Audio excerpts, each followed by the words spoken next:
कभी हवा में उड़ते हैं तो कभी समुंदर के नीचे चले जाते हैं। अब मैं आपसे एक सीधी सी बात पूछना चाहती हूँ, बहनों और भाइयों, आप दूर दूर से यहाँ आए हो एक नेता की बात सुनने के लिए। इन बातों से आपके जीवन का क्या मतलब है, बताइए? कोई मतलब है? मेरी बहनें यहाँ बैठी हैं, सबसे बड़ी आपकी समस्या आज क्या है? क्या है? महंगाई है। मुझे लगता है कि कुछ हो गया है मोदी जी को, समझ नहीं पा रहे हैं। क्या होता है ना, कई बार इतनी सत्ता हो जाती है कि लोग सच्चाई बताते ही नहीं हैं, घिर जाता है इंसान, चाहे उसके संघर्ष की कुछ भी उसका अनुभव होता है, लेकिन जब सत्ता इतनी हो जाती है लोग डरते हैं, अधिकारी डरते हैं, जो साथ में काम करते हैं वो डरते हैं कि असलियत ना बताएं, तो वो इंसान कट जाता है जनता से। और मुझे सचमुच लगता है कि मोदी जी कट चुके हैं देश की जनता से। कैसी कैसी बातें कर रहे हैं, जब आपकी समस्याएं सीधी सीधी महंगाई, बेरोजगारी सबसे बड़ी समस्याएं। 10 सालों में आप बताइए मुझे, महंगाई घटी है? बेरोजगारी बढ़ी है कि नहीं? बढ़ी है ना? आपको मालूम है बहनों, आज 45 साल में सबसे ज्यादा बेरोजगारी ये देश देख रहा है। किसकी बदौलत? मोदी जी की 10 साल की सरकार रही है। आज कह रहे हैं कि सिलेंडर को 400 में बिकवाएंगे, तो पिछले इतने सालों से 1200 में क्यों खरीदवाया? मेरी बहनें सिलेंडर भर नहीं पा रही थी, तब कहाँ थे मोदी जी? चुनाव नहीं था ना बहनें, इसलिए चुनाव नहीं था। अब चुनाव आ रहा है तो सिलेंडर का दाम घट रहा है, चुनाव आ रहा है तो महंगाई घटाने की कोशिश हो रही है। नहीं तो अब तक पेट्रोल डीजल के दाम क्या थे? नहीं तो अब तक आप अगर दुकान जाती हैं, आजकल नवरात्रि का समय है, त्योहार का समय है, आप दुकान जाती हैं अपने बच्चों के लिए कपड़े खरीदने के लिए, अच्छे अच्छे कपड़े पहनेंगे इस समय, या कुछ खरीद और जूते खरीदने के लिए, या फिर सब्जी भाजी खरीदने के लिए अगर आप दुकान जाती हैं तो क्या होता है? घबराहट होती है कि नहीं कि आधी चीजें खरीद नहीं पा रही हैं? मुश्किल से आप पैसा इकट्ठा करती हैं। जब कोई बीमार होता है घर में, आपने कभी सोचा है कि इतना पैसा कहां से आ रहा है? इतना पैसा कहां से आ रहा है? इतना पैसा इसलिए है इन लोगों के पास क्योंकि मोदी जी ने इनके कर्ज माफ किए हैं। 16,000 करोड़ रुपए के इनके कर्ज माफ किए हैं।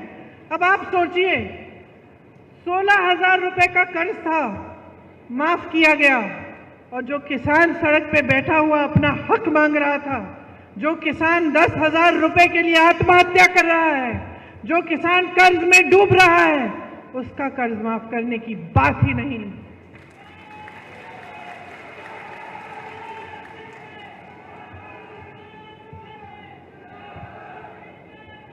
आपको सिर्फ ये दिखाया जाता है पूरी मीडिया में, टीवी पे, आप फोन खोलेंगे तो फोन पे आपको यही दिखाई देता है कि देश आगे बढ़ रहा है, तरक्की हो रही है, सब बहुत खुशहाल है। ये सच्चाई है क्या?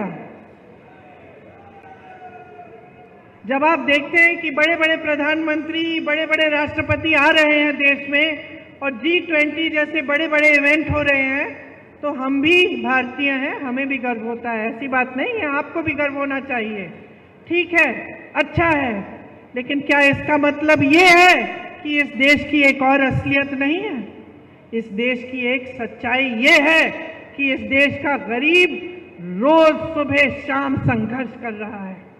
इस देश की सच्चाई ये है कि आप जो यहाँ बैठे हैं, आपकी कहीं कोई सुनवाई नहीं हो रही है इस सरकार में। महंगाई बढ़ती चली जा रही है, बेरोजगारी बढ़ती चली जा रही है, और रोजगार देने के बजाय क्या कर रहे हैं? अग्निवीर जैसी स्कीम ला रहे हैं। राजस्थान ने, उत्तराखंड ने, हरियाणा ने, पंजाब ने, यूपी ने अपने बेटों को हमारे सरहद पे भेजा, शहीद होने के लिए भेजा। आज की बात नहीं है, पीढ़ियों से आप भेज रहे हैं। आपके दिलों में देशभक्ति की भावना है, आपके दिलों में देश के लिए प्रेम है। आप कहते हैं कि हमारे बच्चे जाएंगे, रक्षा करेंगे देश की, और आपके बच्चे जैसे ही नौजवान बनते हैं दौड़ लगाना शुरू करते हैं। मैंने आंखों से देखा है। मैं जब गिरफ्तार हुई थी, किसानों का आंदोलन चल रहा था, मैं लखीमपुर खीरी में थी, यूपी में। उस समय कुछ किसानों को एक मोदी जी की सरकार के एक मंत्री ने कुचल दिया था। 6 किसान मर गए थे, शहीद हो गए थे। मंत्री के बेटे ने, शायद मंत्री ने जीप के टायर के नीचे कुचल डाला था। हम उन्हें मिलने जा रहे थे। उस समय पुलिस हमारे पीछे पीछे थी और हमें पकड़ने के लिए आई कि आपको गिरफ्तार करना, आप नहीं जा सकते, क्योंकि हम चाहते थे कि हम उनके परिवारों से मिलें। तो सुबह के 3:30 बजे थे, अंधेरा था अभी, और हम एक गांव के बाहर रुके हुए थे कि हम किस तरह से लखीमपुर खीरी पहुंचे पुलिस के बिना, कि पकड़े बिना। उस समय मैंने देखा कि 15-20 लड़के, नौजवान एक ग्रुप में दौड़ लगा रहे हैं। तो अचानक मैंने पूछा कि भाई ये क्या है? अभी तो रात हो रही है, सुबह हुई भी नहीं है, सूरज उगा भी नहीं है, ये बच्चे दौड़ लगाने किस लिए निकले हैं? फिर वो रुके, उन्होंने बातचीत की हमसे, पता चला कि सेना के लिए तैयारी कर रहे थे। इतने से थे, अभी तो उनकी उम्र भी नहीं आई थी सेना में भर्ती होने की, लेकिन तैयारी तब से कर रहे थे। क्या उम्मीदें होंगी उनकी, क्या आशाएं होंगी, दिल में कैसी भावना होगी देशभक्ति की, और ये भी भावना कि अपने माता पिता के लिए बड़े होकर हम कमाएंगे, एक स्थायी रोजगार मिलेगा, सेना में हम भर्ती होंगे, हमारे माता पिता को गर्व होगा और हम उनका देखभाल कर पाएंगे। ये भावना ये मोदी जी समझ ही नहीं पा रहे हैं। जो अग्निवीर जैसी स्कीम निकालते हैं वो ये भावना को समझ नहीं सकते। उन्होंने इन सब आशाओं को चूर चूर कर दिया, इन उम्मीदों को खत्म कर दिया। वो समझे नहीं कि सेना में भर्ती होने का मतलब क्या है नौजवानों के लिए और तमाम देश की जनता के लिए, समझ नहीं पाए। अब उन्होंने वही चीज चार सालों की कर ली। 4 सालों के लिए कौन करेगा? एक बच्चा आया हमारे पास मुंबई में, मेरे भाई की यात्रा थी, पास आया, रोने लगा। कहा कि आपको मालूम है 2 बार मैं भर्ती हो चुका हूं, मेरा नाम आ चुका है सूची में, लेकिन हिम्मत नहीं हो रही है दीदी। 5 सालों के लिए हिम्मत नहीं हो रही है कि मैं ये काम करूं। पिताजी भी कह रहे हैं बेटा छोड़ दो, कोई फायदा नहीं है, 5 सालों के लिए तुम जाओगे, क्या पता क्या होगा, स्थायी तुम्हें रोजगार नहीं मिल रहा है, पूरे जीवन के लिए तुम कमा नहीं पाओगे, वापस आओगे तो क्या होगा। तो अब ये स्थिति हो गई है कि रोजगार बनाने के बजाय आप रोजगार घटा रहे हैं। खेती से रोजगार बनता था, आज खेती में कमाई नहीं बची। छोटे छोटे जो कारोबार थे, छोटे बिजनेस थे, जो यहाँ के इतने सारे व्यापारी हैं, आप रोजगार बनाते थे, आज आपकी मुश्किलें बढ़ गई हैं। जीएसटी से, नोटबंदी से, ऐसी नीतियों से जिससे आपकी भी कमर टूट रही है, जिससे आप खुद कमा नहीं पा रहे हैं। तो ये जो सरकार है ये आपके लिए नहीं चल रही है। देखिए, कांग्रेस पार्टी ने इस बार ये बात गहराई से समझी है। हम इस बात को समझे हैं कि पिछले 10 सालों के लिए मेरी बहनें आपके साथ अन्याय हो रहा है, मेरे भाई आपके साथ अन्याय हो रहा है, किसानों के साथ अन्याय हो रहा है, नौजवानों के साथ अन्याय हो रहा है, बहनें आपके साथ अन्याय हो रहा है। हम इस बात को गहराई से समझ रहे हैं, इसीलिए हम चाहते हैं कि हम ऐसी चीजें लाएं इस देश में जो आपको मजबूत बनाएं। जिस तरह से बड़े बड़े उद्योगपतियों के लोन माफ हो रहे हैं, जिस तरह से देश की पूरी संपत्ति इनको दी जा रही है, हवाई अड्डे इनके हो गए हैं, बड़े बड़े कारखाने इनके हो गए हैं जितने सरकारी थे जहां से रोजगार मिलते थे, बंदरगाह इनके हो गए हैं। हम चाहते हैं कि ये सारी संपत्ति वापस आपके हाथों में आए, क्योंकि बहुत संघर्ष हो गया है और आप झूठों के बहुत शिकार हो गए हैं। आपको सिर्फ झूठ ही झूठ बताया जाता है, सच्चाई आपके सामने रखी ही नहीं जाती। हमारी इच्छा है और हमने ये घोषणा की है कि केंद्र में जो 30 लाख रोजगार खाली पड़े हुए हैं उन्हें हम भरेंगे। अगर एक नौजवान स्नातक पास होता है और उसको नौकरी नहीं मिल रही है, हम उसको अप्रेंटिसशिप के तौर पे, जैसे जो अमीर लोग होते हैं उनके बच्चे पढ़ाई करते हैं, उसके बाद उनको 1 साल के लिए किसी के में जॉब लगा देते हैं, 1 साल के लिए उनको थोड़ा बहुत पैसा कमा लेते हैं और वो सीख भी लेते हैं। लेकिन गरीबों के लिए ये मौका नहीं मिलता। तो हमने कहा है कि हम आपके लिए ये मौका बनाएंगे। जो बच्चे स्नातक पास हैं उनको 1 लाख रुपए मिलेंगे अप्रेंटिसशिप करने के लिए। जो गिग इकोनॉमी में काम करते हैं, मतलब जो डिलीवरी के होते हैं, डिलीवरी स्कूटर पे डिलीवरी करते हैं या इस तरह के काम करते हैं, उनकी आजकल सामाजिक सुरक्षा नहीं है। हम उनको सामाजिक सुरक्षा देंगे। 5,000 करोड़ का हम एक फंड बनाएंगे जो सिर्फ नौजवानों के लिए होगा। आप ताली बजा रहे हैं, नौजवान हैं, अगर आप एक छोटा सा अपना कारोबार शुरू करना चाहेंगे, एक स्टार्टअप बनाना चाहेंगे, अपना छोटा बिजनेस, तो इस फंड से आपको पैसे मिलेंगे।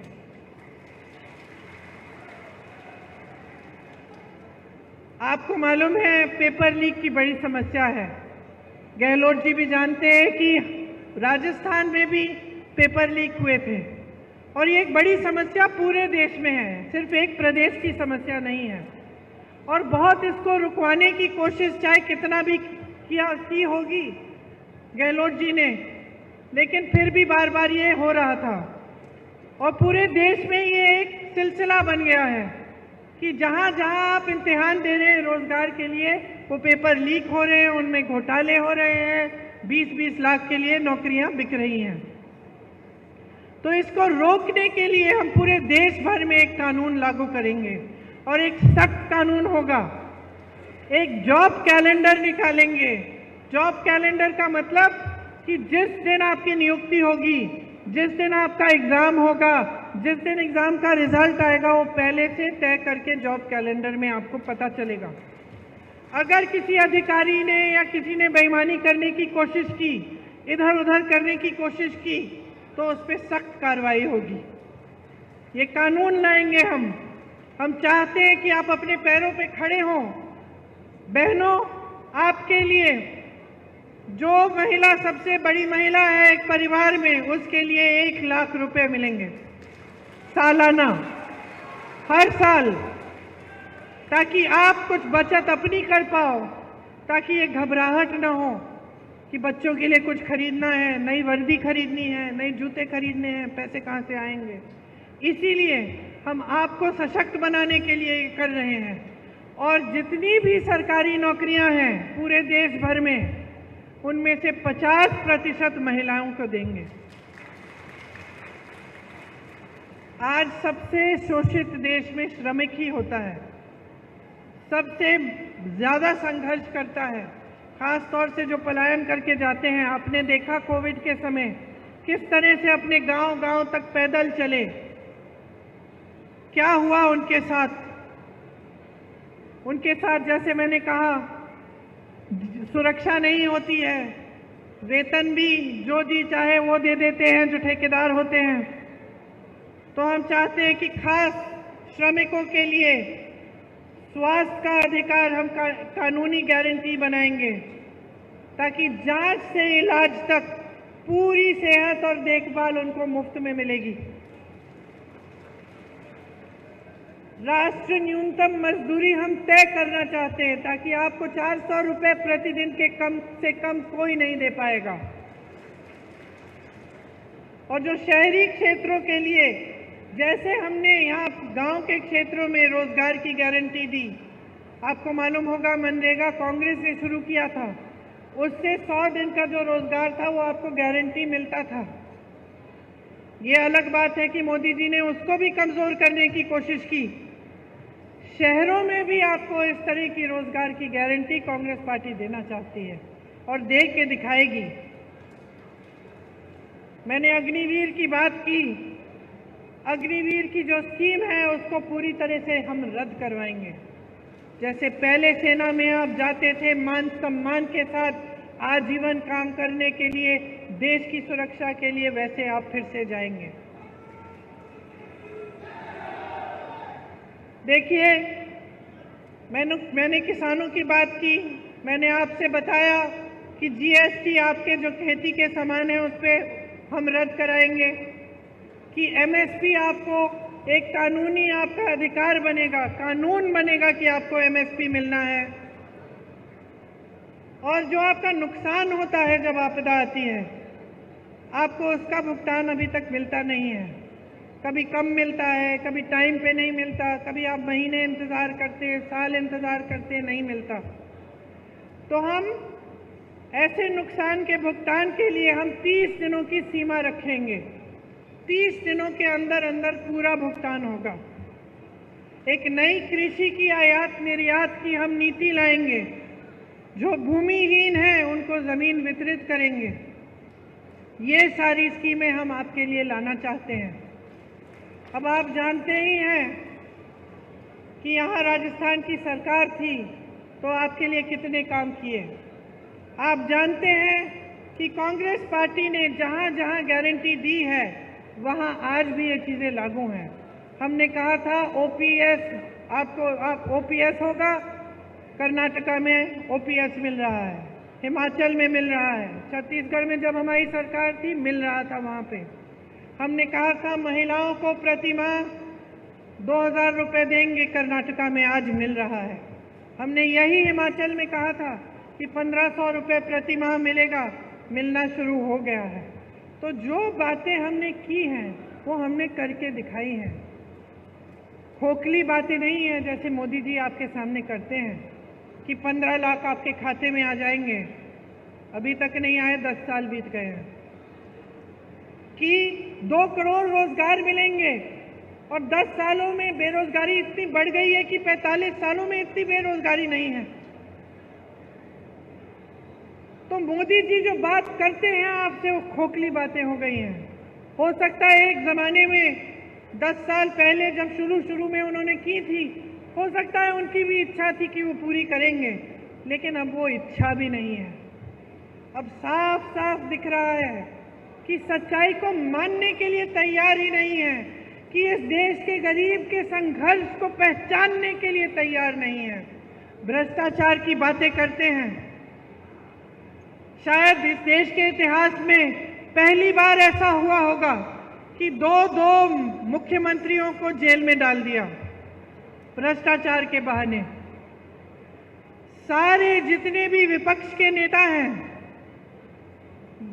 सब पे ईडी, सीबीआई, इनकम टैक्स एजेंसियां इतना दबाव डाल दिया भ्रष्टाचार कह के, और जब चाहते हैं कि कोई उनकी पार्टी में आ जाए तो अचानक वो भ्रष्टाचार की बातें खत्म हो जाती हैं।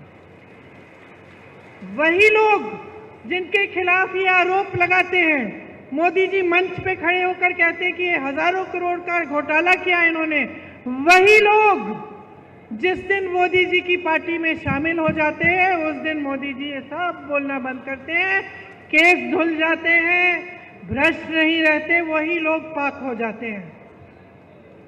और सबसे बड़ा भ्रष्टाचार इनका क्या है? सबसे बड़ा भ्रष्टाचार आज सामने आया है जब सुप्रीम कोर्ट ने कहा कि जिसने किसी भी राजनीतिक दल को चंदा दिया है उसकी सूची निकाल के हमें दीजिए। तो क्या हुआ? पहले तो सूची मिली नहीं इनको। फिर जब फिर से कोर्ट ने बोला कि नहीं सूची दिखाइए हमें, तो सूची निकली और सूची में पता चला कि मोदी जी ने जितने भी भ्रष्ट व्यापारी हैं उनसे तो चंदा ली ही। वो जो पुल गिरा था गुजरात में, उससे, जिसने वो पुल बनाया उससे चंदा ली। आप सोच सकते हैं कि ये जो कोविड की जो टीका लगा, आपको जो वैक्सीन लगी, उसको लगाने वाले से भी चंदा ली मोदी जी ने। सबसे ज्यादा चंदा मोदी जी ने ली। जो लॉटरी चलाते हैं उनसे भी ली, किसी को नहीं छोड़ा।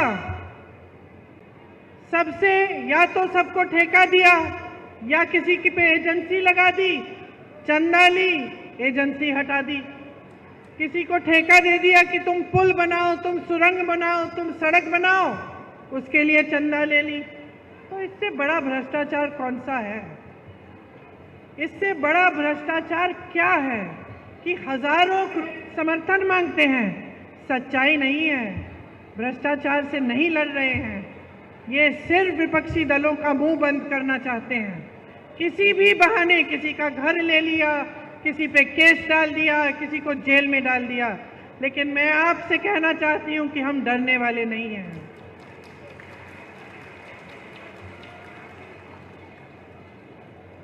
हम डरने वाले नहीं हैं, हम अपने रास्ते से भटकने वाले नहीं हैं। हम आपके लिए लड़ते रहेंगे, आपके लिए काम करते रहेंगे और आपकी सेवा करते रहेंगे। यही हमारा धर्म है और असली धर्म यही होता है। हर नेता का यही धर्म होना चाहिए। धर्म की बहुत बातें सुनते हैं आप, धर्म के नाम पे आपको बहकाया जाता है, लेकिन धर्म के नाम को जो अपनी सत्ता के लिए इस्तेमाल करता है वो धार्मिक नहीं होता है। धार्मिक इंसान वो होता है मेरी बहनें, जो सेवा को समझता है, जो अपने पास वाले को, जो भाई बहनों की मदद करता है, जो सच्चाई बोलता है और जो धर्म का इस्तेमाल अपने लिए नहीं लेकिन लोगों की भलाई के लिए करता है। इसीलिए मैं खास आपसे आग्रह करने आई हूं आज कि इनकी बातों में मत पड़िए। बहुत हो चुका है। आपने 10 साल अपना अनुभव देखा है, आपने संघर्ष किया है। इस बार इस चुनाव में आपका वोट किसी एक नेता को नहीं मिलना चाहिए। आपका वोट अपने ही पक्ष में जाना चाहिए। आपका वोट अपने लिए लगना चाहिए, डलना चाहिए। अपने बारे में सोचिए। 10 साल गुजर गए हैं, आपके बच्चे बड़े हो रहे हैं, आप मेहनत से कमा के उनको पढ़ा रहे हैं, लिखा रहे हैं, रोजगार नहीं मिल रहा है, घोटाले हो रहे हैं, खेती में कमाई नहीं हो रही है, महंगाई बढ़ रही है। क्या 5 साल और आप ये चाहते हैं? आप ऐसी सरकार चाहते हैं जो ऊपर से ऐसे दिखे कि आपको सोने का कोई डब्बा दे रहा है, डब्बा खोला तो कुछ खाली है, सब कुछ खाली है, और खूब प्रचार के साथ ये कहा जा रहा है कि आपको दे रहे हैं, दे रहे हैं, दे रहे हैं। इस गलतफहमी में मत पड़िए। अगर आपको दिया होता तो आज ये आपकी परिस्थिति नहीं होती। अगर आपको सचमुच एक सरकार मिली होती जो आपके हित में काम कर रही होती तो आपकी आज ये परिस्थिति नहीं होती कि आप महंगाई से जूझ रहे हैं, कि आप गरीबी के दलदल में फंसे हुए हैं। आपको इस दलदल से निकलना है तो एक ऐसी सरकार लाइए जो आपके लिए काम करे, जो आपको गरीबी से निकाले। आपको मालूम नहीं होगा कि कांग्रेस की सरकार ने करोड़ों लोगों को गरीबी से निकाला और बीजेपी की ये जो सरकार है वापस उनको गरीबी में ढकेला है। तो आप समझिए इन बातों को गहराई से। मेरी तो यही आग्रह है कि ध्यान से आप हर चीज को समझिए, अपने जीवन को देखिए। तरक्की आई नहीं आई, तरक्की नहीं आई है 10 सालों में तो फिर से ये सरकार मत लाइए, क्योंकि कुछ बदलेगा नहीं। अगर आप बदलाव लाना चाहते हैं, अपने देश को सचमुच आगे बढ़ाना चाहते हैं, तो सबसे पहले आपको खुद आगे बढ़ना पड़ेगा। अगर आप अपने पैरों पे खड़े नहीं होंगे तो ये देश किसी G20 से बड़े बड़े इवेंटों से आगे नहीं बढ़ सकता। इस देश का गरीब जब सक्षम होगा, इस देश का एक एक नौजवान जब अपने पैरों पे खड़ा होगा, जब एक एक महिला पढ़ी लिखी होगी, जब उसको भी रोजगार मिलेगा, जब देश का किसान गर्व से कह पाएगा कि आज मैंने इतना कमाया अपनी खेती से, अपने बच्चों की भूख मिटाई है अपनी खेती से, तभी ये देश सक्षम होगा, तभी ये देश आगे बढ़ पाएगा।